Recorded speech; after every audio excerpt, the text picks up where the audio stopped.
চন্দ্রবংশের বিবরণ। জন্মেজয় বলে, কহ মুনি মহামতি, চন্দ্রবংশে ভরতের হইল উৎপত্তি। চন্দ্র হইতে বংশ হইল কিরূপ প্রকারে, সে সকল কথা মুনি শোনাও আমারে। মুনি বলে, শুনো পরীক্ষিতের নন্দন, কহিব সকল কথা করহ শ্রবণ। ভালো কথা জিজ্ঞাসিলে ভারত আখ্যান, চন্দ্রবংশ চরিত্র করহ অবধান। মরীচি ব্রহ্মার পুত্র, বিদিত সংসার, কশ্যপ নামেতে পুত্র হইল তাহার। তাহার নন্দন হইল সূর্য মহাশয়, বৈবসত্য নামে হইল তাহার তনয়। তাহার নন্দিনী ইলা বিখ্যাত জগতে, ইলা গর্ভে পুরুর্বা বুধের বীর্যেতে। চন্দ্রের নন্দন বুধ বিখ্যাত সংসার, পুরুর্বা মহারাজ তাহার কুমার। অষ্টাদশ দ্বীপে তিনি হইলা নরপতি, চিরদিন ক্রীড়া করে উর্বশী সংহতি।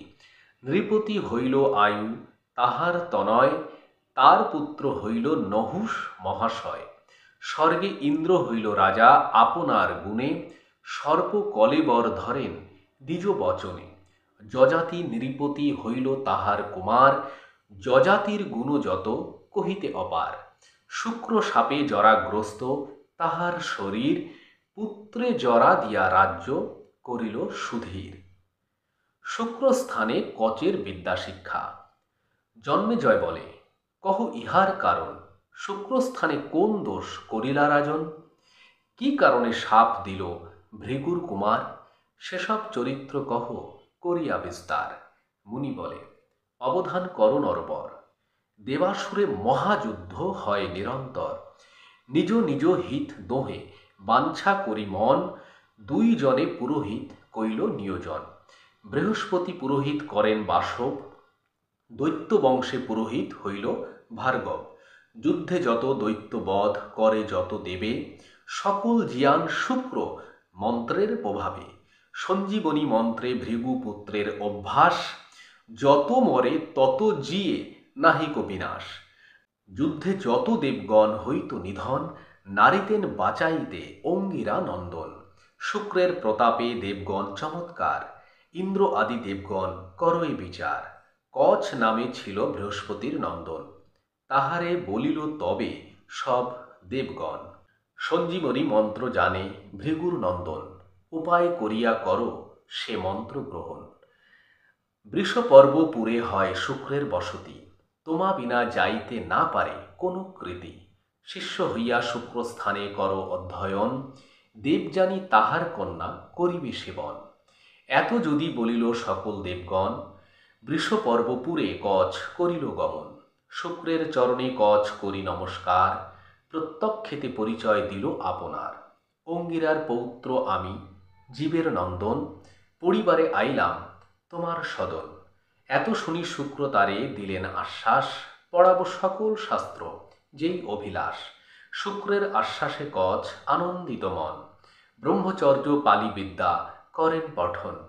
বিবিধ প্রকারে কচ শুক্রে সেবা করে, ততোধিক সেবে কচ তাহার কন্যারে। কর জোড়ে থাকে কচ দেবযানী আগে, অবিলম্বে আনে কচ কন্যা যাহা মাগে। নৃত্য গীত বাদ্যে সদা তোষে তাঁর মন, আজ্ঞাবর্তী হইয়া পাশে থাকে অনুক্ষণ। হেনমতে ৫০০ বৎসর যে গেল, গাভী রাখিবারে শুক্র কচে নিয়োজিল। গোধন রক্ষণে কচ নিত্য যায় বনে, দৈত্যগণ তাহারে দেখিল একদিনে। জানিল কচেরে দেব গুরুর নন্দন, মায়া করি আসিয়াছে মন্ত্রের কারণ। তবে সব দৈত্যগণ কচেরে ধরিয়া, তীক্ষ্ণ খড়গে খণ্ড খণ্ড করিল কাটিয়া।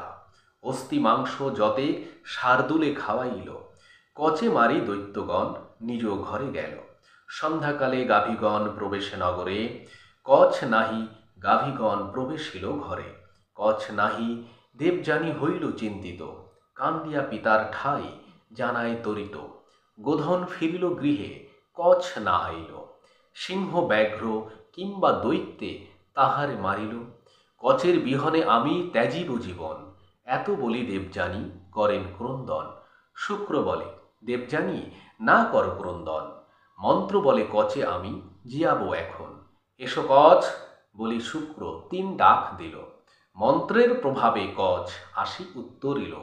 কচে দেখি দেবযানী আনন্দিত মন, জিজ্ঞাসিলা কোথায় আছিলা এতক্ষণ। কচ বলে দৈত্যগণ আমারে মারিল, প্রসন্ন হইয়া গুরু পুনঃ জিয়াইল।